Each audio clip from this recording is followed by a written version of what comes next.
right, I'm here on the Microsoft campus in Redmond, Washington. We have just completed the hour-long presentation from Microsoft and the reveal of the Xbox One. A lot of stuff was talked about, very little with any true substance, but there are some fascinating points that they have presented. Let's just start with the first one, the name.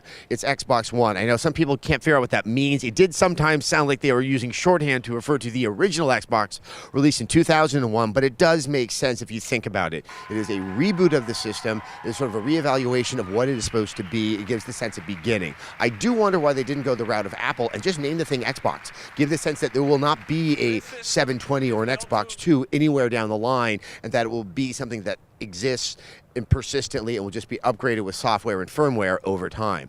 More importantly, the thing they began with the television, with the easy way to move between TV, between games, between your music, that seems to be the strongest and the most exciting aspect of what they presented today, and clearly has been the focus of their intention since they started development on the system. Go to music.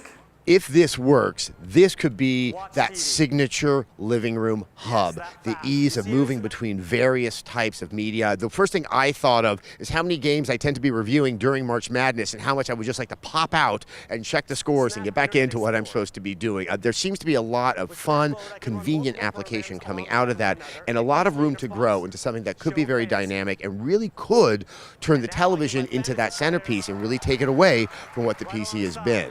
Now, following that point, I must say Microsoft seemed to be making exciting statements that didn't seem to really muster up. In particular, in their talks with EA and this sense of partnership, there was no sense of what that partnership was going to be. There have been a lot of rumors they might become the exclusive console for the FIFA franchise, which would give them dominance in Europe, and instead it seems to be more that there will be exclusive content that will only be available for FIFA on the Xbox 360.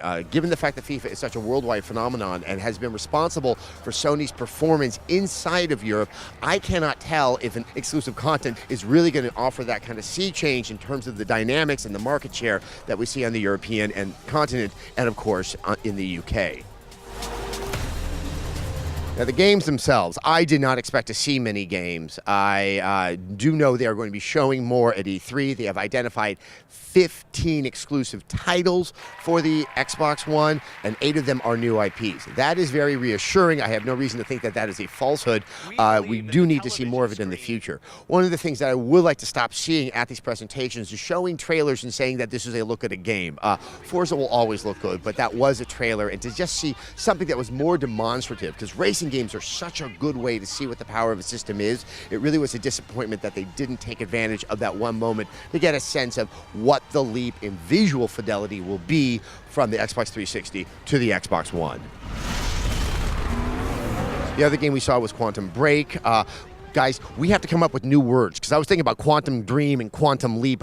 We have to name our game something else because they get so confusing. Once again, no idea where that's going to go, but at least it did confirm that they're looking and investing in new IPs that don't seem to be the safe type of game that Gears of War and Halo definitely are.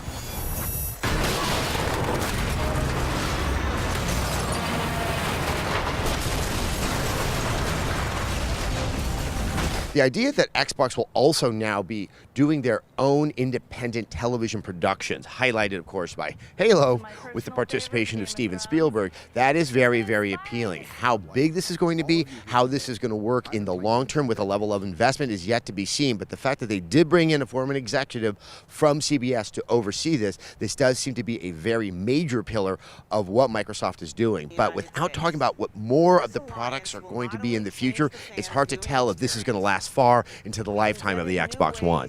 When it comes to the hardware itself, they did give us specifics that don't exactly tell us much. The RAM, it's 8 gigs. We don't know if it's DDR3 or DDR5. They didn't say if it's an x86 architecture, although I do believe it probably is. I have every confidence this is a powerful system that will make games look very good, but they really do seem to be downplaying what's under the hood, whereas Sony, in contrast, back in February, seemed to really position that as a strong positive for the system.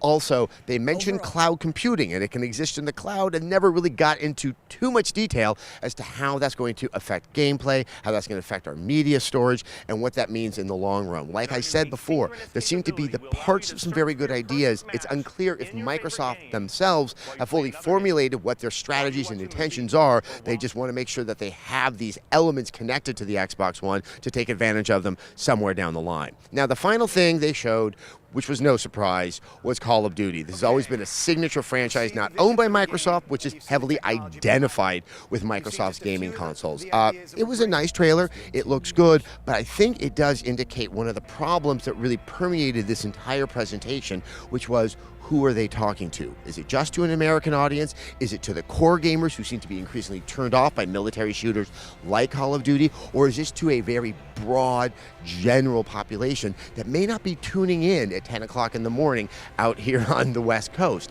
It really doesn't show what their strategy is going to be and who is going to be the early adopter of this system. I can sense a lot of alienation from my Twitter feed of the core gamers, and of course, I haven't heard anything from everybody else. So we just got out of the presentation. These are my thoughts right now. We are going to get some time to go hands-on with something, most likely the user interface of the Xbox One. We're going to get some interviews, so we're going to keep on giving you some content so you can further understand the significance of what was announced today.